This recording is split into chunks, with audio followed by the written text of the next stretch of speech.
उत्तर प्रदेश में 2022 के विधानसभा चुनाव नज़दीक है। ऐसे में हम लगातार जनता से बात कर रहे हैं कि वर्तमान सरकार के कार्यकाल में उनके क्षेत्र के जो नेता हैं उन्होंने उनके इलाके में कितना विकास किया है। मैं इस वक्त चिन्हट इलाके में मौजूद हूँ। बता दूं, बख्शी का तालाब विधानसभा में पूरा इलाका आता है। तमाम लोग हैं यहाँ पे जो व्यापारी वर्ग से भी जुड़े हुए हैं, इसके अलावा कुछ आम लोग भी हैं। मैं इनसे बात करूंगा। दादा, सबसे पहले ये बताइए कि वर्तमान सरकार में वर्तमान आपके जो विधायक हैं उनके कार्यकाल के दौरान आपके चिन्हट इलाके का कितना विकास हुआ है? कोई विकास हमारे यहाँ नहीं हुआ। हम विधायक जी को देखे ही नहीं तो विकास की बातें खत्म कर दीजिए। हमने मुख्य क्या समस्या है आपके इलाके की? हमारे यहाँ मुख्य समस्या है चिन्हट बाजार का जाम, जो हर समय लगा रहता है।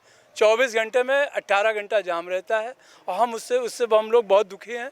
हम लोग चिन्हट व्यापार मंडल से मैं अध्यक्ष हूँ। हम लोग इंस्पेक्टर साहब के सामने अपनी बात रखते हैं कि सर हमारे बाज़ार में जाम लगा। बोले क्या कर रहे हैं, हमारी वीआईपी ड्यूटी से ही हमको फुर्सत नहीं है। वो मतलब हमारी समस्याओं को बिल्कुल नज़रअंदाज करते हैं और चिन्हट में हर वक्त जाम लगा रहता है। भैया, सड़कें तो मैंने खुद भी देखा है, काफ़ी सक्रिय हैं और बहुत बुरी हाल में। आखिरी बार कब सड़कों को लेकर काम हुआ था?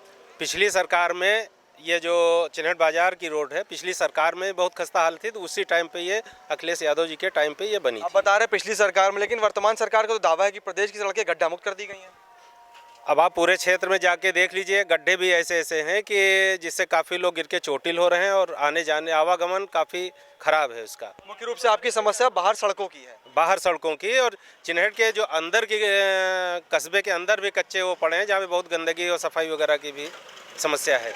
इन सब समस्याओं को लेकर क्या कभी आपने अपने जो आपके जनप्रतिनिधि जिनकी जिम्मेदारी बनती है उनसे बात करने की कोशिश की? कोशिश की एक बार, लेकिन उनसे मुलाकात नहीं हुई। मुलाकात नहीं हो पाई? आप उनसे मुलाकात नहीं हो पाई। दादा, भैया लोग तो बता रहे हैं कि मुलाकात नहीं हो पाई। जब आते जाते रहे तो मुलाकात कैसे होगी? अच्छा, जब यहाँ आए, कुछ अपना समय निकालते हैं, कुछ टाइम दें तो तब तो मुलाकात हो पाएगी। माला रखे रखे सूख गए, पहनावे नहीं मिली। माला रखे रखे सूख गई, पहनाने का मौका ही नहीं मिला। जब भाई नहीं किया तो कहाँ पहनाती, दीवार कहाँ टांग दी? आते हैं ना विधायक आते हैं और कोई विकास नहीं है, समझो। तो कुल मिला के सरकार के जो दावे हैं कि योजनाओं का लाभ जमीनी स्तर पर जनता को लगातार पहुंचाया जा रहा है, वो कागज पे है, जमीनी पे नहीं है। हाँ, समझो। इतनी बड़ी बाजार लगती है, एक भी नल नहीं है, समझो। पानी और प्रयास आप लोग करते हैं कि जो आपकी समस्या है उसका निस्तारण हो जाए, लेकिन कौन नहीं चाहेगा? प्रयास करने के लिए हर आदमी प्रयास करता है, लेकिन जब कोई सामने आएगा तब ना प्रयास होगा कुछ। जब कोई काम करेगा, कोई दिखेगा, तब उससे कहा जाए। जब कोई है ही नहीं, किससे कहा जाए? बनी थी तो सरकार ने दावा किया था कि जो लगातार बढ़ रही महंगाई उसको काबू में किया जाएगा, प्रदेश की जो शिक्षा व्यवस्था है, जो स्वास्थ्य व्यवस्था है उसको बेहतर किया जाएगा। क्या लग रहा है, दावे इन सब का कुछ असर हुआ है जमीनी स्तर? खोखले दावे हैं, खाली पेपरों पे हैं। आम आदमी तक कोई भी दावा वहाँ तक पहुँचा नहीं है। गरीब जनता को कोई लाभ नहीं हुआ है। क्यों भैया, क्या कहेंगे? भैया लोग तो बता रहे हैं कि ना क्षेत्र के विधायक जी सुनने आते हैं, कभी समस्या बहुत है। हम देख पाए, लेकिन अभी तक विधायक जी राहत कहाँ है? अभी तक विधायक जी का नहीं देखे। लापता वाला पोस्टर लगा। क्या बता रहे भैया? लापता वाला पोस्टर यहाँ लगा, वो देख लीजिए आप। लापता वाला पोस्टर लगा हुआ है। हाँ, विधायक। कितना सही मानते हैं आप लोग पोस्टर को? कितना सही मानते है ही नहीं तो जब दिखता नहीं तो सही माना जाएगा? तो क्या आते नहीं है तो क्या उनके सामने वो रखे? भाई 50 ये का हॉस्पिटल बना हुआ है, ये कन्या विद्यालय आपके सामने तैयार हुआ, अभी तक चालू नहीं हुआ है। कितना समय हो गया लगभग बने हुए? 6 साल। 6 साल हो गए। 6 साल हो गए। 6 साल हो गए। विद्यालय की स्थिति क्या है? विद्यालय की स्थिति बहुत जर्जर हो गई है। जो नई बिल्डिंग बनी थी, सपा गवर्नमेंट ने बनाई थी, बिल्कुल बर्बाद करके रख दी। अंदर सामान तक गायब हो गए। कोई भी जिम्मेदार अधिकारी नेता कभी इसकी कोई भी अधिकारी नेता आता ही नहीं इसकी देखरेख करने के लिए।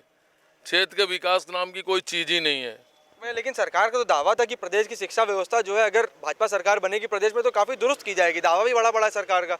आप लोग बता रहे 6 साल से खस्ता हाल पड़ी हुई। खाली दावा ही बड़ा बड़ा है, बाकी ये तो आप भी देख रहे हैं क्या स्थिति है इस क्षेत्र की, और आम जनता के बीच में है। आप भी समझ रहे हैं क्या स्थिति है इस समय प्रदेश की।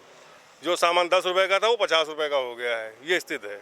मैं आपसे जानना चाहूंगा कि व्यापारियों को सरकार की नीतियों से फायदा हुआ है या फिर नुकसान? नुकसान हुआ है भाई। हम लोग व्यापार करते हैं, बताइए। अभी तक जीएसटी 5% थी। पहले तो हम लोग, इसके पहले जब था तो हम लोग जीएसटी जानते ही नहीं थे। जीएसटी सरकार कैसे लेगी? मगर समय आया, जीएसटी ले रही। अब बताइए 5% से 12% करने जा रही है। हम तो आपके चैनल के माध्यम से यही अनुरोध करते हैं कि जीएसटी जहाँ पे वहीं पर रुका रहे, ये सो फार बेहतर रहेगा और उसको बढ़ाया ना जाए। एक आखिरी सवाल मैं आप सब लोगों से पूछूंगा कि प्रदेश में 2022 के विधानसभा चुनाव नज़दीक आ रहे हैं, तो ये बताइएगा कि इस बार जब आप वोट देने जाएंगे तो नेता देखेंगे, पार्टी देखेंगे, आपकी विकास के आधार पर किसी ऐसे नेता को वोट देंगे जो आपकी जरूरत पे आपके सामने आए? नेता तो सभी देखते हैं जी, लेकिन जो सामने आएगा, जो कुछ करने के लिए कहेगा, तभी उस पर कुछ प्रयास किया जाएगा। बाकी तो हम लोग तो चाहे दें या न दें, समस्या तो वही है जो हम लोगों की पहले थी। आज भैया समस्या तो आप लोग कह रहे हैं बनी ही रहेगी, लेकिन विकास के आधार पर वोट करेंगे, कोई है नजर में? विकास के आधार पर करेंगे और नेता साफ सुथरी छवि का होगा उसी को वोट दिया जाएगा। कि भैया साफ सुथरी छवि का नेता होना चाहिए और जरूरत पे आप लोग के लिए हाजिर होना चाहिए। हाजिर वही इसी को वोट दिया जाएगा, यही हम लोगों का प्रश्न है और यही मतलब हल रहेगा। कोई है भैया नजर में है कोई? नहीं, अभी तो हम लोग देखेंगे कैसा क्या है। अभी तो जब थोड़ा और नज़दीक आ जाए तो देखते हैं। अभी तक तो हमारे जो माननीय विधायक जी हैं, अभी तक तो हम लोग उनको देखे ही नहीं कैसे हैं, ना वो क्षेत्र में कभी दिखे, ना किसी जनता के बीच। इलाके में जब आ रहा था, अभी जब चिन्हट बाजार आ रहा था तो बहुत ढेर सारे बैनर पोस्टर मैंने देखे। तमाम पार्टी के जो नेता लोग थे वो बधाइयाँ दे रहे थे लोगों को, बैनर पोस्टर लगे हुए हैं। तो अंदर कोई आके देखता है कभी सच्चाई की? नहीं, सच्चाई से ये सब कोसों दूर है और केवल ये झूठे और खोखले वादे करते हैं और प्रचार माध्यम ही इनका सबसे बड़ा हथियार है, जिससे कि जनता को बरगला रहे हैं और जनता के बीच में बिल्कुल नहीं है ये। और आने वाले चुनाव में जनता इनको सबक सिखा देगी इस बार। सब लोग तो कह रहे हैं कि नेता जो है वो सच्चाई से बहुत कोसों दूर है, तो इस बार वोट देने जब जाएंगे पार्टी देखेंगे, विकास के आधार पर नेता चुनेंगे। तो अभी तो कुछ कहा ही नहीं जा सकता किसको वोट दिया जाए, किसको न दिया जाए। लगेगा जो काम कर रहा है उसको वोट देंगे। जो काम करेगा उसको वोट दिया जाएगा। तो कुल मिला के बख्शी का तालाब विधानसभा का पूरा ये चिन्हट इलाका था। यहाँ के तमाम लोगों ने साफ किया है कि सरकार के जो दावे हैं कि लगातार ज़मीनी स्तर पे योजनाओं का लाभ जो है लोगों तक पहुँचाया जा रहा है, पूरी तरह से खोखले हैं। लोगों ने साफ किया है कि पिछले लंबे समय से वो लगातार प्रयास कर रहे थे कि बाजार की जो मुख्य समस्या है जाम लगने की, उसका कुछ निस्तारण हो जाए, लेकिन उनकी समस्या कोई सुनने वाला नहीं है। लोगों ने साफ किया है कि इस बार विकास के आधार पर वोट करेंगे। 2022 में वो किसी ऐसे नेता को चुनने जा रहे हैं, वोट देने जा रहे हैं जो ज़रूरत के समय इनकी समस्या को सुनेगा और उसका समाधान करेगा। वीडियो साहब के साथ पांडे, न्यूज़, बख्शी का तालाब।